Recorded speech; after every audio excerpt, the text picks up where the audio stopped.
جب تم ان کے پاس لوٹ کر جاؤ گے تو تمہارے روبرو اللہ کی قسمیں کھائیں گے تاکہ تم ان سے درگزر کرو، سو ان کی طرف توجہ نہ دینا، یہ ناپاک ہیں اور جو کام یہ کرتے رہے ہیں ان کے بدلے ان کا ٹھکانہ دوزخ ہے۔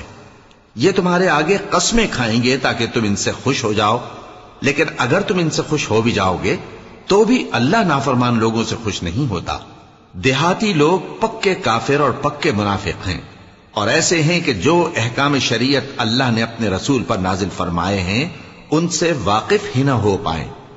اور اللہ جاننے والا ہے، حکمت والا ہے۔ اور بعض دیہاتی ایسے ہیں کہ جو کچھ خرچ کرتے ہیں اسے تاوان سمجھتے ہیں اور تمہارے حق میں مصیبتوں کے منتظر ہیں، انہی پر بری مصیبت واقع ہو، اور اللہ سننے والا ہے، جاننے والا ہے۔ اور بعض دیہاتی ایسے ہیں کہ اللہ پر اور روز آخر پر ایمان رکھتے ہیں اور جو کچھ خرچ کرتے ہیں اس کو اللہ کے قرب اور پیغمبر کی دعاؤں کا ذریعہ سمجھتے ہیں۔ دیکھو یہ بات بلا شبہ ان کے لیے موجب قرب ہے، اللہ ان کو عنقریب اپنی رحمت میں داخل کرے گا، بے شک اللہ بخشنے والا ہے، مہربان ہے۔